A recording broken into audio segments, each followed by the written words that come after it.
there are 3 apples that changed the globe. Adam's apple, Newton's apple, and Steve jobs Apple. అంతటి Newton ఆ మాట చెప్పినప్పుడు irritation వస్తుంది. ఏమిటా నీకు అతి వినయం, నువ్వు ఎంత చేసావు కదా, ఎందుకు వచ్చిన అతి వినయం, ఇంత చేసాను చెప్పు. చెప్పాడు పక్కనే, నేను నా పూర్వీకుల భుజాల మీద ఎక్కి కూర్చున్నాను గనక కొంచెం ఎక్కువ దూరం చూడగలుగుతున్నాను. అంటే నా పూర్వీకుల కంటే నేను ఎక్కువ చూశానన్న విషయం కూడా చెప్పాడు. వాళ్ళ అనుభవాల మూలాన్ని వాటిని పునాదిగా చేసుకుని మరొంత ముందుకు కూడా వెళ్ళాను అని చెప్పాడు. అది దృష్టిలో పెట్టుకోండి. ఎవ్వరికి వారే హీరో. ఇది తెలిస్తే ఏ ఒక్కరు కూడా ఎప్పుడు ఎవ్వరి ఆటోగ్రాఫ్ కోసం పాకులాడరు. ఆటోగ్రాఫ్ ఎందుకు అన్నది ఇవాల్టి వరకు నాకు అర్థం కాలేదు. ఈ సిరివేంద్ర సీతారామ శాస్త్రి కాకమునుపు టెలివిజన్ కమ్యూనికేషన్స్లో గుమాస్తాగా పనిచేస్తున్నప్పుడు, అంతకు మునుపు చిన్నప్పటి నుంచి నా చేతి రాత బాగుండదు కాబట్టి బాగు చేసుకోవడానికి కొన్ని కోట్ల సార్ నా పేర్లే నేను రాసుకున్నాను. సీతారామ కొట్టి బాగుంటుందేమో, ఎప్పటికైనా బాగుపడుతుందేమో. దానికి ఇవాళ ఇంత డిమాండ్ వచ్చింది, చాలా ఆశ్చర్యం వేస్తుంటుంది. ఏమంటే నా ఘనత అన్నది నేను పాటలు రాయటంలో ఉందా, నా ఆటోగ్రాఫ్ ఇవ్వడంలో ఉందా? గాంధీ గారు ఆటోగ్రాఫ్ ఎందుకండి మనకి? గాంధీ గారు ఆటోగ్రాఫ్కి ప్రసిద్ధుడా, ఆయన చేసిన పనులు ప్రసిద్ధుడా? అలాగే మనకి వ్యక్తిత్వ వికాస చాట్లు బోల్డన్న ఉదాహరణలు ఇచ్చేస్తుంటారు. అలా వాడి కథ చదవండి, వీడి కథ చదవండి, వీడి మీకు ఆదర్శం, వీడి మీకు అనాదర్శం.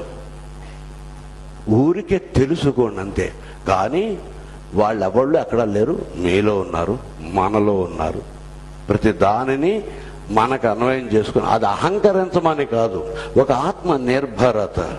మళ్ళీ చెప్తున్నాను, మందిలో ఏకాంతం, ఏకాంతంలో మంది. అందరూ నాలో ఉన్నారు, అన్నీ నేనే అనుకోవడంతో పాటు నాకేం కావాలి అన్నది నేర్చుకోండి. దీనికి ఎలా చెయ్యాలి అన్నప్పుడు ఓ పాట రాసి, మళ్ళీ చెప్తున్నాను, ఇది ఇలా చెయ్యాలి కనుక ఈ విధంగా బోధ చెయ్యాలి అని ఇప్పటివరకు నేను ఏ పాట రాయలేదు. నాకేదో ఒక సిచ్యువేషన్ వాళ్ళు ఇస్తారు, ఆ సిచ్యువేషన్ నేను అన్వయించుకుంటాను. నా జీవితంలో నాకు సంబంధించినటువంటి జరిగిన సంఘటనలు, జరగబోయే సంఘటనలు, భావుకంగా ప్రత్యక్ష పరోక్ష దానిని బట్టి నేను నా భావాల్ని స్వాగతించుకుంటాను. అవి మీకు పాటలుగా చేరుతాయి.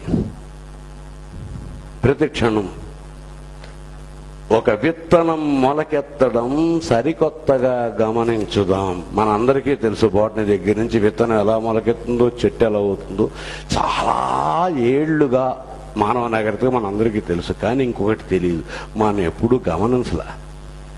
నిజంగా చూస్తే ఒక చిన్న విత్తనం ఒక చినుకుని ఆసరాగా తీసుకుని భూమిని చీల్చుకుని అది బతకడానికి చేసే ప్రయత్నంలో ఋతువులు, పంచభూతాలు, ఈ మహావిశ్వం ఒక అణువంత సైజున్న విత్తనం మీదకి ఎంత పెద్ద యుద్ధాన్ని చేస్తుంటే ఆ చిన్న విత్తనం ఆ యుద్ధానికి ఎదిగింది అన్నది ఇవాళ కొత్తగా గమనిద్దాం.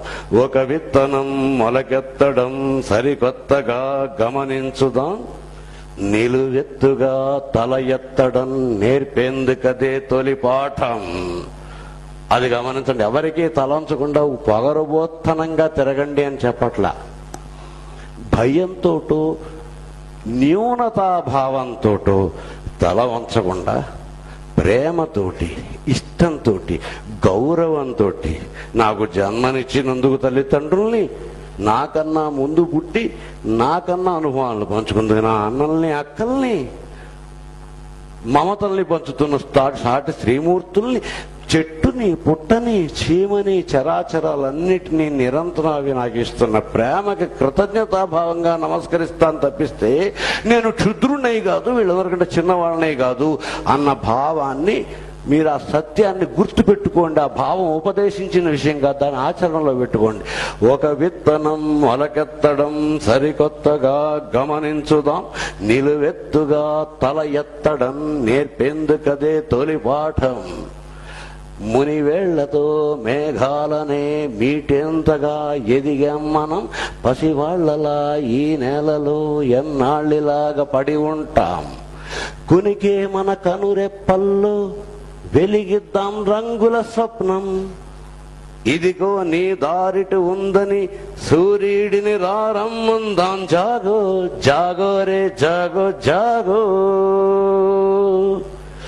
ఆకాశం నుంచి సూటిగా దూకేస్తే ఉన్న పాటుగా, ఏమవుతానంటూ చినుకలా ఆగిందా బెదురుగా. వాళ్ళ అమ్మ చాటును చక్కగా కొంగు చాటును ఉండకుండా, ఏమన్నా సముద్రంలో పడతాను, రాళ్ళ మీద పడి పగిలిపోతాను, ముచ్చంలో పడతాను, ఏమవుతాను నాకేం తెలుసు, నేను దూకనని ఒక చినుకు అని ఉంటే ప్రాణం ఎక్కడ ఉండేది? ఆకాశం నుంచి సూటిగా దూకేస్తే ఉన్న పాటుగా, ఏమవుతానంటూ చినుకలా ఆగిందా బెదురుగా.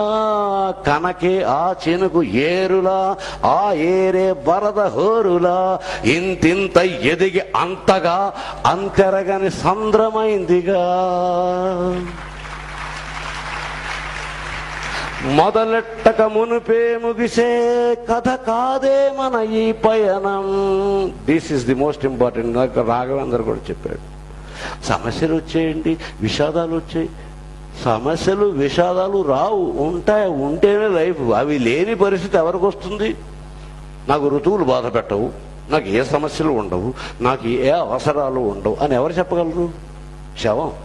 ఎందుకంటే దానికి ఏ అవసరం ఉండదు, ఆకలి ఉండదు, స్నానం అక్కర్లేదు, సమస్యలు లేవు, ఏ ఋతువు బాధ పెట్టదు. కానీ బతికి ఉన్న మనిషికి ఇవన్నీ ఈ ప్యాకేజ్ సిస్టంతో గడుగుతాం కదా. వేసంకాలంలో ఒక్కపోతాడు, ఆ పొక్కులను ఒకసారి బాదుకుంటూ మామిడి పండు తింటూ వేసంకాలంలో గడుగుతున్నాం కదా. సో సమస్యలు వచ్చాయి అన్న ఒక విచిత్రమైన విశేషంగా భావించకుండా, ఆకాశం కనకే ఆ చినుకు ఏరులా, ఆ ఏరే వరద హోరులా, ఇంతింత ఎదిగి అంతగా అంతెరగని సంద్రమైందిగా. మొదలెట్టక మునిపే ముగిసే కథ కాదే మన ఈ పయనం. మీరు ఇంకా లైఫ్ ఏం మొదలు పెట్టారు? లైఫ్ తాలూకు థ్రెషోల్డ్లో ఉన్నారు. ఇంకా చాలా 100 ఏళ్ల జీవితం ఉంది. ఏ ప్రాబ్లమ్స్ వస్తాయి? ప్రతిరోజు ఏదో ప్రాబ్లం వస్తుంది. సమరానికి సయ్యనగలిగే సంసిద్ధత పేరే విజయం. ఈ ఒక పాయింట్ తోటి నేను ఇవాళ నా భాష నాపుతాను. ఒక విత్తనం మొలకెత్తడం సరికొత్తగా గమనించుదాం, నిలువెత్తుగా తల ఎత్తడం నేర్పేందుకదే తొలి పాఠం. మునివేళ్లతో మేఘాలనే మీటేంతగా ఎదిగాం మనం, పసివాళ్లలా ఈ నేలలో ఎన్నాళ్ళిలాగా పడి ఉంటాం. కునికే మన కనురెప్పల్లో వెలిగిద్దాం రంగుల స్వప్నం. ఇదిగో నీ దారిట ఉందని సూర్యుడిని రారమ్ముందాం, జాగో జాగో రే జాగో జాగో.